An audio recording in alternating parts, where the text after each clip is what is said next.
రేపు ఏ పోలీసులు అడిగినా నేను చెప్పచ్చులే ఆల్రెడీ అమ్మాయికి తలనొప్పి ఉంది కదా అని ఆ బండ వేసి కొట్టావు నెత్తి మీద. మరేం చెప్తున్నాను అంటే నువ్వు చెప్పేది ఇప్పుడు ఏం చెప్పాలమ్మా? అది కొట్టడమో చేయడమో అన్నది మాట్లాడడం మానేసి ఆల్రెడీ తలనొప్పి ఉందంటే అర్థం ఏంటి? ఆల్రెడీ తలనొప్పి ఉంది, కాలు నొప్పి ఉంది, ముక్కు నొప్పి ఉంది, అదే కావాల్సింది ఇప్పుడు. నేనేదో కొట్టానో చేశానో కానీ దానివల్ల అలా కాదమ్మా ఇలా కాదమ్మా లేదో నేను ఇక్కడి నుంచి ఇలా మంచిగా ఉంటా అలా మాట్లాడడం మానేసి ఆమెకు ముందే తలనొప్పి ఉంది, ముందే కాలు నొప్పి ఉంది కాబట్టి ఆ కాలు మీదే కొట్టా, తలనొప్పి ఉంది కాబట్టి ఆ తల మీదే కొట్టా, మరేంది?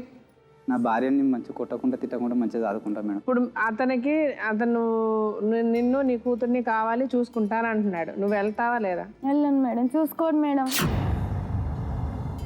చూసుకుంటా మేడం. ఇక్కడ నుంచి అతను చూసుకుంటాడో లేదా నువ్వు చెప్పాల్సిన అవసరం లే. ఇక్కడ నుంచి సంగతి కాదు, ఇంతకు ముందు సంగతి నీకు తెలుసు. ఇక్కడ నుంచి అతను ఏం చేస్తాడో అది మేము చెప్తాం. నువ్వు నీ మొగుడిని వదిలేసి ఏం చేద్దాం అనుకుంటున్నావు? నాకు భయం వేస్తుంది మేడం. చంపుతాడు చంపలేదు అనే వారికి కూడా తీసుకొస్తాడు.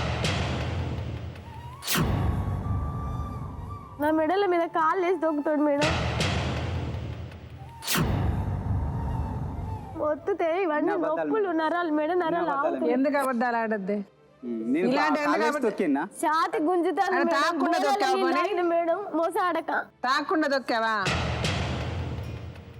మరి ఎందుకు అడుగుతున్నావు? తాగేసి తొక్కాను, అమ్మాయి తాగేసి తొక్కాడని చెప్పలేదు. నువ్వు చేసింది నువ్వు చేసావు. నువ్వు అమ్మాయిని చక్కగా చూసుకుంటే, నువ్వు అమ్మాయిని బాగా చూసుకుంటే అమ్మాయి ఇలా ఏడ్చేది కాదుగా, వాళ్ళ అమ్మ ఇంటికి వెళ్ళేది కాదుగా. వాళ్ళ అమ్మ అసలు ఎందుకు వచ్చింది మీ కుటుంబంలోకి? నువ్వు చేసిన అదో పనుల వల్ల కదా వచ్చింది. నువ్వు తిన్నగా చూస్తుంటే వాళ్ళ అమ్మ ఎందుకు వస్తుంది? బాగా చూస్తుంటే వాళ్ళ అమ్మ ఎందుకు పిలుస్తుంది? వాళ్ళ అమ్మని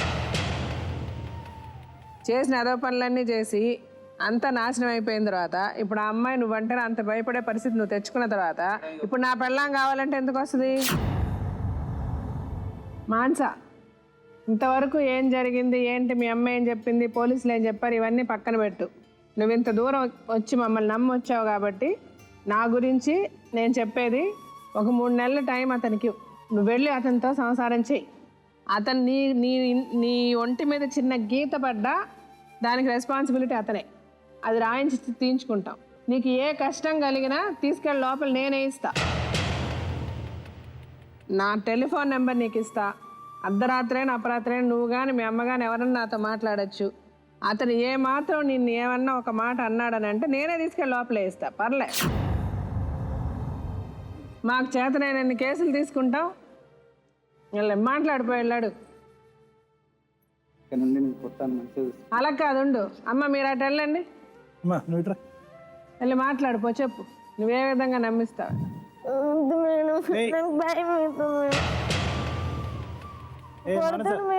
కూర్చో అక్కడ. నాకు భయం చాలా చూస్తుంది. మంచిగా చూసుకుంటా మేడం. సరే ముందు కూర్చో మాన్స.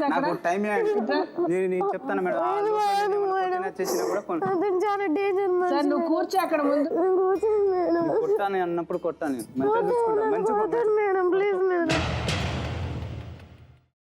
అమ్మా, అలాంటి వాళ్ళది నిజమైన ప్రేమ కాదు, అది వ్యామోహం.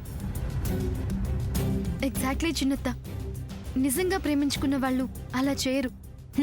ఎంత మనసు విరిగిపోతే కన్న కూతుర్ని పట్టుకొని మా దృష్టిలో చచ్చిపోయా ఉంటుందా తల్లి? అది సరే అమ్మా, తన కూతురుతో తన మాట అనేటప్పుడు ఆమె మాటల్లో వ్యథ, కళ్ళల్లో బాధ గమనించావమ్మా?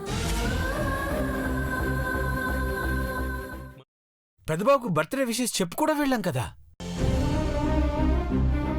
ఊరికే ఎలా కాలిపోతుంది? మంట పెడితేనో పడితేనో తగలబడుతుంది.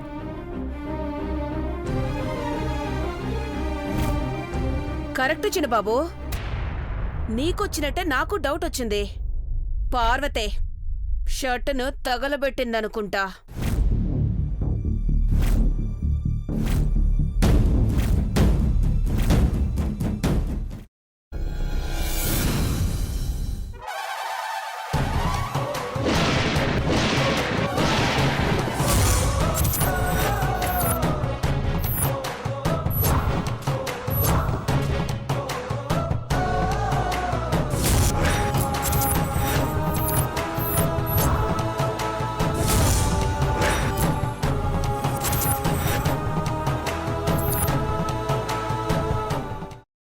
తీసుకున్న తర్వాత పొట్టు తీసేసి చాప్ చేసి పక్కన పెట్టుకోవాలి.